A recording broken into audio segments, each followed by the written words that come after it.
fancy intro music. Yeah! Woo! Hey Star Trek Fleet Command fans, welcome back. Today, taking a look at patch number 70, which has a new event structure that I'm actually liking. I like this as an idea. I really do. This idea is good, in my opinion. We'll see. We'll see. Everything's got to launch first, but we'll talk about this and all the notes in totality. Now, I will go ahead and say this at the very beginning. One thing I complained about last month was that it was just simply too much. Even if things were good, it was too much at one time. And I feel like they're doing the same thing again this month, as there is a lot of stuff getting added. Doesn't mean everything is bad, but Copley, chill. Like, seriously, a third of what you're releasing this month would have been fine, and giving you more content to push later on. But anyway, let's dive into it. The Boldly Go event is one that I'm actually really excited about. You saw me kind of previewing it here just the very beginning, but it's a new event meta. And if you've played a lot of mobile games and online games, you've probably experienced something similar to this already. But if you haven't, we'll explain it to it step by step. And obviously, we'll show it in game. Be on the lookout because this feature's rolling out starting with newer players. Expect to see my server 710 account more and more and more. So, hey, if you're looking for a new place to, play this little game of ours, feel free to come join us on server 710. I actually had a couple players who've come back to the game. First time in years playing on 710, which is pretty neat. So, launching alongside the Symbiosis update is this event. It is a new type of event that rewards players based on their participation in daily structured events. So, like you're used to having a daily, think of this like a 7-day daily. We're progressing through a path. We'll give you some pictures here you can take a look at, but each run will have a scheduled run time of a X amount of days, and the one on the screen is giving you a 7-day example. The Boldly Go event will consist of tasks and objectives that are available per daily login and completion. So little things like early on upgrading to operations 15, things like that.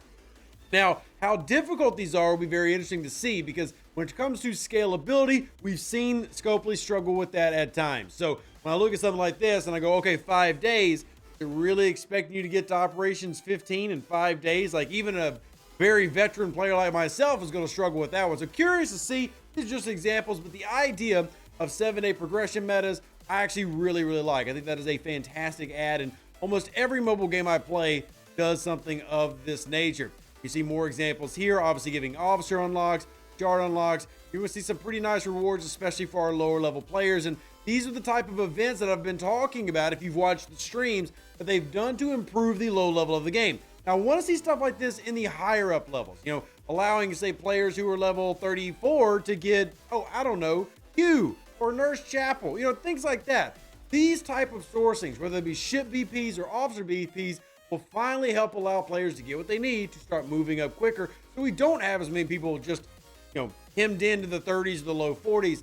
This could be a great way to start sourcing a lot of those things while still giving that active, participation that they're looking for. So the Boldly Go event will be first introduced with newer players. So again, shout out and look at through server 710 if you're not already. But in-game progression, but those in higher ops may see them in the near future for an added bonus of rewards. Keep an eye out how you could be getting those additional. So back to the original page. Field training is getting a massive update to go along with Fleet Commander. So again, a lot of theme of this month is there is brand new, but the good things that I'm excited about is revamping, rehashing, building upon older content instead of just making pure new content. And that I'm actually happy about. Field training update. So there are new field trainings available. Not only are there new ones to incorporate additional rewards, but here's some QOLs for field training. All the field training incorporate more informative descriptions. Okay. Claim all functionality in FTs. That's good. We're seeing more claim all start, popping up. Sliders popping up. We need more of this. Add in the game. I like that. Hopefully more things like this start happening. Claim all to all completed milestones. Retroactive completion of several field training objectives. So some of you are stuck, having problems, etc. Hopefully that is going to help that. Auto completion of all the new field trainings if the players fit within the operations level. So if FT is meant for player level 15 to 20 and you're level 53, like one of my accounts, automatically done. Woo! Don't even need to fool with it. That's probably pretty good. So then introduction of new FTs on a per ops basis levels. These are good things to help players have a reason to level up and give them the ability to do so. All right, Fleet Commander update. We've talked about the Gabriel Lorca coming. I do like that they're updating Fleet Commanders. We've talked about that a little bit in the video. The negative to me is, well, he's the embodiment of power creep. He's the best fleet commander in the game now. At least that's what the overlords have told us as content creators, and I don't see why they'd lie. They obviously want to sell him because he doesn't have a free to play month for month 1, but he will get sourcing. And you can see right here, while not available day 1, will be made for Lorca, and the team is looking at sourcing for previously released FCs, which would be Admiral Janeway, who doesn't have any sourcing. But yeah, I mean, he's supposed to be the best one, and he's got really big numbers. We took a peek at that already. Don't want to take up too much time because there's other things, but that's my one negative about this. But there are a lot of things getting updated with fleet commanders as a whole, including making upgrading the old ones easier, which is a good thing. So we'll see how y'all like it as it plays out through the month. This is again, second piece updating older content. Now here's brand spanking new, and here's where we get into where my opinion is you're doing too much. Like, you just released 2 massive things that people are going to be doing. New fleet commanders, which means new events, and also updating field training. That's a lot already, but you also got a brand new building coming around for operations 30 and above players. So is more than just 40 plus content. New Nova Squadron building, obviously referencing Wesley Crusher and we believe Tom Paris. If you don't think it's Tom Paris, well, I don't know. I think he changed his name, try to save face and everything, didn't want the spotlight on him. That's my little canon, but some of y'all might have opinions about that down below between TNG and Voyager. But anyway, giving you shield health, both damage boost, and cost efficiency boosting for different building upgrades, which is a lot of what we've already had already, and we've already actually had some of these releasing previously in recent months, so it's a little bit more of that, creep. But here's your new building, and it'll be right next to your shipyard, and it better not make it harder for me to see my ships I'm building, because I got a Corvus I want to look at. Anyway, there you go. These buffs are provided on building construction will improve as the building is upgraded, which can be done by using Starfleet honors, which are available via a daily gift. So adding into our claims chest. The focus on status effects allows players to think through more strategy, as these improved status effects add a whole new layer of combat and are directly tied to activities you're already doing daily. On my counterpoint, no, it's not. We've got plenty of shields, got plenty of damage. That wasn't the issue. The issue is sourcing officers, sourcing specialty ships, allowing people to actually have the things.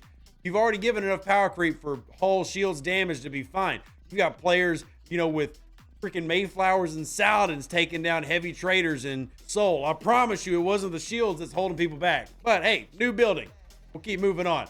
My opinions are what they are. It's 4 o'clock in the morning. So G6 Solar Armadas. Now, many of my Sigma players will be very excited about this one, finally getting a piece of content for them. Now, it won't affect a lot of people watching here, but I will be honest. G6 players, believe it or not, get the short end of the stick a lot of times, especially with content this year, and they've needed some type of armada for them for a while now. Instead of making it into a big armada structure like group armadas, the game opted to go with the solo armada route first for the simple logic as there's still not a lot of G6 players. So giving G6 players some content without having to hope that the servers that only have got like 5 G6 players work together, right? There are some servers that will have 10 or 12, and then there's some with 50. So with there being such a varied amount, Solo Armada is rocking in for our G6 players, and I am happy for them. They definitely need some stuff. Here's where they can start working on faction credits, mats, ship parts, Sigma materials, which obviously really big for those speed ups, Solo Armada directives, hazard particles, etc. Talking with the CCs, one of the things they mentioned for you G6 players to hopefully get excited about is that the goal was to make it to where, well, you can actually afford to use G6 now. Like, you can get the Sigma you need. So these are supposed to help with that. We'll see if it does.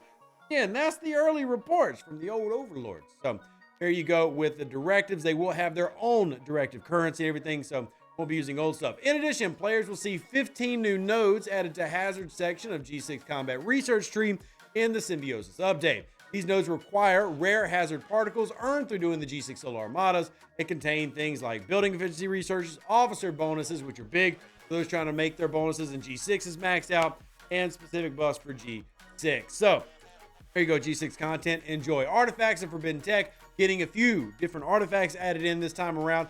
So you got this epic one, which you should recognize as a original series. Absolutely gorgeous tricorder, with that classic tricorder giving you a G4 to G6 bonus and resource cost efficiency for buildings up to 150%. Obviously very big, with an ISO damage boost with the Glaven. These are the 2 epics. Here are 3 new rares: the classic phaser, Serix Vulcan necklace, and Emperor Giorgio's sword. Obviously focusing on the new Apex mechanic that came out here recently. And finally 3 uncommons with the Zalconian storage capsule, Jordy's visor, and the Zaltahana clock. I probably butchered that one, but that's okay. All these are pretty good, and I actually love the artifact system.